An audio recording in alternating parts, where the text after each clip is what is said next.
My name is Afolabi once more, and today we'll be moving on with our study of physics.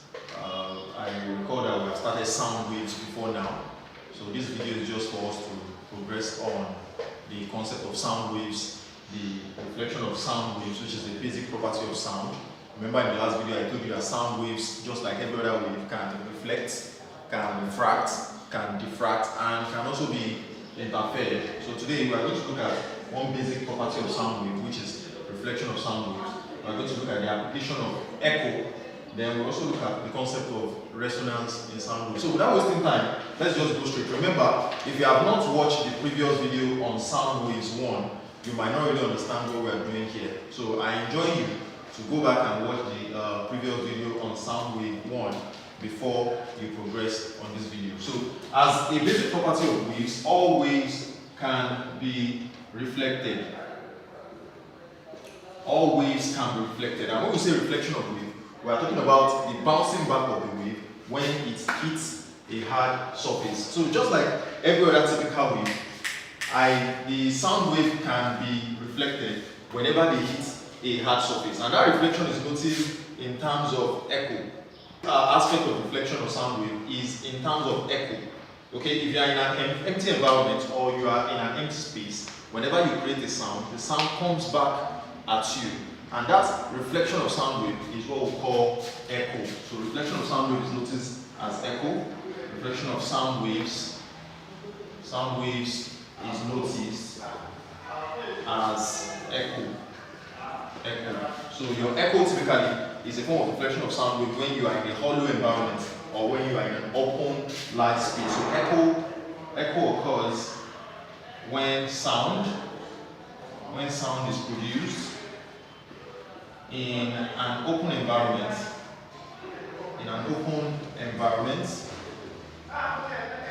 or an hollow space. That's where you have echo. And if you notice one thing about echo, anytime you are in an empty environment, you have a large room, and you have nothing in that room, if you produce a sound, that sound will come back at you. It's just like you have the person producing the sound here. You have a large wall. This is the wall. So the person produces a sound. This is the person producing the sound. Okay? The sound moves close to the wall and also bounces back at the person. This is the echo. So this is the echo. This is the original sound. So the echo is simply a bouncing back of the sound when it hits a hard surface. So the hard surface in this case is the wall. This is the sound source. And whenever the sound hits the wall, it bounces back at the observer as what we call echo. Now, at times this echo can be produced several times. You notice that when you speak a particular sound, the sound will continue occurring.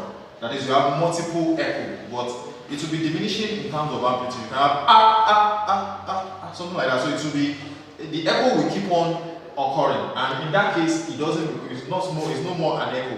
Then it is what we call reverberation. Reverberation is a continuous form of echo, just like I explained. Continuous form of echo with a diminishing effect. So at times you hear an echo more than once. You hear echo like maybe 2 or 3 times, and that echo will keep on occurring, and the amplitude of the echo will be reduced. Just like when you have something like this. This is the wave. You have this is reverberation. You have a continuous production of echo with a diminishing effect. In this case, you can see that the amplitude dampens. Amplitude of echo dampens in reverberation. So whenever you have a reverberation, the amplitude of echo will be reducing with time. Initially it will be very high, then the consequent echo you'll be hearing will be having a reduced amplitude until you hear no sound. So what have we been able to cover under the reflection of sound wave? We said reflection of sound wave is noticed as echo. Okay, and we said echo only occurs when we are in an open space, okay, or in an hollow space. Your sound will bounce back at you, and this is what I just depicted in this picture here. And I said a particular type of echo in which you have a continuous production of that echo and you have a diminishing effect of the amplitude of the echo is known as reverberation. Now the next thing we need to look at is what can we use echo for, the applications of echo. The applications of echo. Typically, one of the most fundamental application of echo is to measure this wave speed of sound, the speed of sound in air.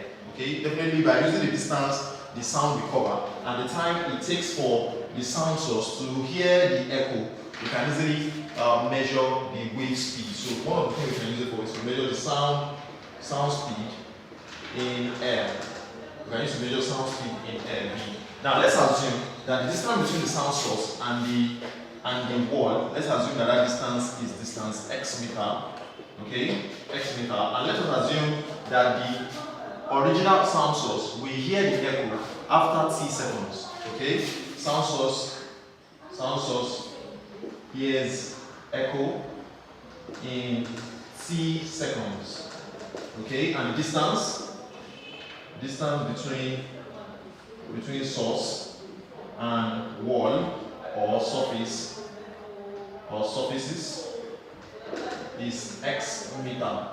So in that case, that means the sound actually traveled through how many distance now? You have x and x. So the total distance traveled by the sound is what? Is 2x, because it will travel x direction to hit the wall, another x direction to the sound source. So the total speed of the total distance the sound travels before it gets back to the sound source is 2x. Total distance traveled by sound will be 2x. So therefore, the wave speed or the sound speed v will be what? Total distance over total time. Total distance over total time. And that means v is what? 2x over t. This is the wave sound speed or sound velocity. So in any case, when you want to calculate the sound velocity, we always consider the distance as 2 times the distance between the sound source and the wall, because the sound will need to travel to the wall and bounce back to the sound source. Then the total time that it takes for it to travel to the wall and bounce back to the observer is the time t seconds. So with that t seconds and the distance, you can calculate the wave speed. Look at this question. A girl hears an echo of a sound 2 seconds after the sound of speed 330 meter per second. Calculate the distance between that wall. Okay, so in this case we have a girl that produces a sound and later she hears the sound after 2 seconds, and this is the wave speed. So we have to calculate the distance. In this case, we have v equal to 2x over t. The only thing we are going to find here is the x. We don't know the distance. We are given the wave speed to be 330. We are given the time to be 2 seconds. So we have to find x. So in this case, what do we do? The x. So the time t is 2 seconds. The wave speed, wave velocity or sound velocity, in that case is the sound, is 330 meter per second. So we have to find the distance between source and wall, that's x. So we know v is equal to 2x over t for everything on echo. Anything that surrounds echo is always using this very formula. We have to find the value of x here. So my x is vt over 2. That means x is what? The v is 330. The time is 2 divided by 2. This cancels out. You have your x to be 330 meters. So that means the distance between the wall and the girl that produces the sound before you could hear the echo is 330 meters. Now the echo, the application of echo is not just limited to the speed of sound in air. Of course, you can use echo to find so many other things. Applications of echo, more applications of echo. More application of echo is used in devices that we call sonar devices. Sonar devices are those devices that use echo to locate either the distance, the depth of a sea, or to locate mineral resources in the sea. So we use sonar devices. Sound devices use Sound devices used to locate one, the depth of the sea, depth of sea. Two, the mineral deposits in sea, mineral deposits in seabeds. So your sonar devices, of course, they are usually anchored into a ship. If you have a ship, okay, you attach a sonar device to the ship. This is the seabed. This is the seabed. So you measure what? This is the ship. This is the device. So the device is to send in sound to the seabed at a particular velocity, okay? And the sound will definitely reflect back to the sonar device. You have echo. Definitely when you send sound to a seabed, it will reflect back to the ship, okay? Now the velocity of the sound will be known. Velocity of sound that is sent in will be known, okay? The time to hear echo will also be known. So with that, we can calculate the depth of the sea x. And with the variation of the time, we can know the type of the mineral resources that is deposited in the seabed. That's one thing you use echo also for. Remember, one of the uses of echo is to determine what the speed of sound in air. We also have two applications here. The two applications are under sonar devices. One, to determine the depth of the sea. Another one is to know what? To know mineral deposits in seabeds. And both of them uses the concept of echo, in which the distance between the sound source, the sonar device, and the seabed can easily be calculated by using what? Vt over 2. This formula is quite similar with what you have under the concept of what? Of the speed of sound in air. So with that, we have three basic applications of echo in sound. But that is not all for today. We are still going to look at the concept of resonance. So resonance. Remember, I told you that the only way you are able to hear my sound is because my sound can actually travel through air molecules from one air molecule to the other down to you.